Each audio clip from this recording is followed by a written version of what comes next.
It was almost 2 a.m. I was lying in bed, alone, when I heard footsteps upstairs.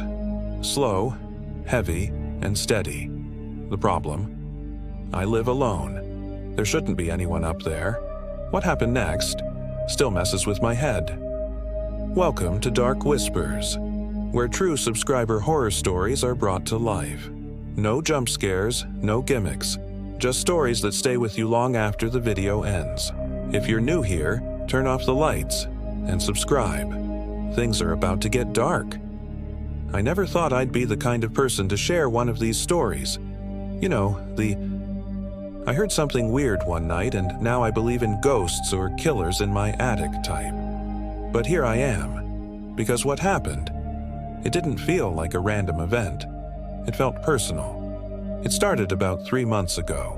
I had just moved into this small 2-bedroom house just outside Eugene, Oregon. I'd been through a rough breakup, needed space, peace, quiet, and this house offered all of that. At least it did at first. The first few weeks were uneventful. Work, groceries, Netflix, sleep, rinse and repeat. No creaky floorboards or weird energy or any of that horror movie stuff. But then, around the 3rd week, I started hearing these faint bumps from upstairs. It sounded like shifting. Not footsteps, just movement. Like maybe the pipes or the wood settling. Old house, I told myself. Nothing more. Until one night, it wasn't just shifting. It was pacing. I remember the exact moment. Tuesday, 2:16 a.m. I had just turned off the lights and crawled into bed when I heard it. Step. Step. Step. Stop. Then again, but slower. It was coming from the guest room upstairs. I sat up and froze. My first instinct? Raccoon. Or maybe the house had bad insulation and something got in through the roof. But here's the thing. The footsteps didn't sound like claws. They sounded heavy, human. So I did what every terrified but pretending not to be adult does. I grabbed a kitchen knife, turned every light in the house on, and crept up the stairs. The guest room door was wide open, and of course there was nothing there. No signs of forced entry. No open windows.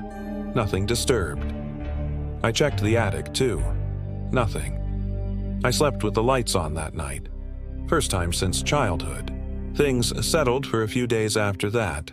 I convinced myself it was all in my head. Then came the note. It was a Friday. I was home from work early. Walked in, dropped my bag, and found a folded piece of paper on the hallway floor. It read, "Why do you lock the doors? I'm already inside."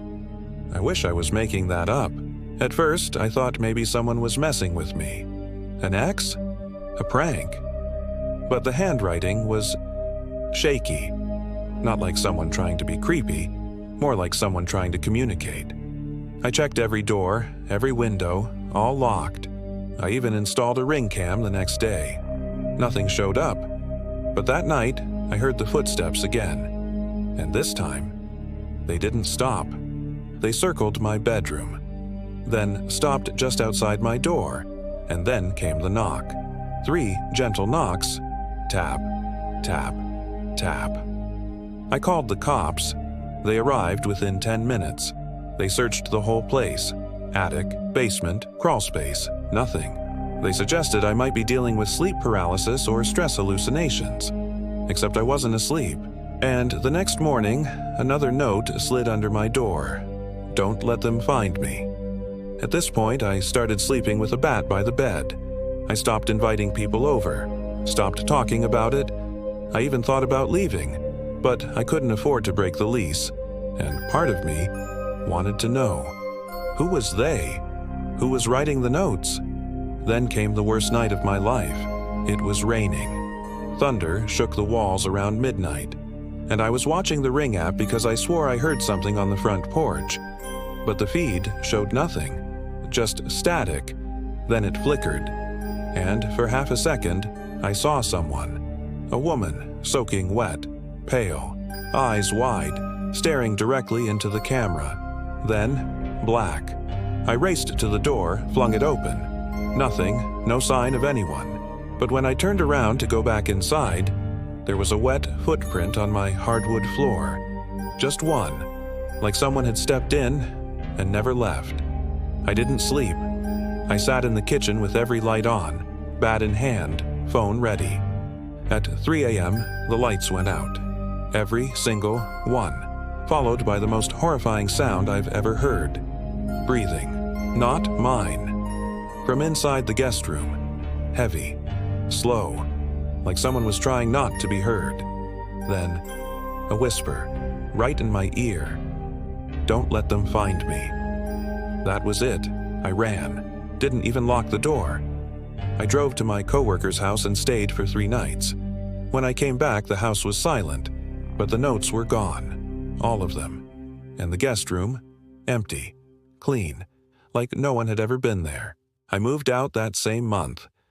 I don't know if it was a spirit, a person, a shared delusion, but I do know this. Sometimes the thing hiding in your house isn't trying to hurt you. It's trying to hide from something even worse. And you're just in the way.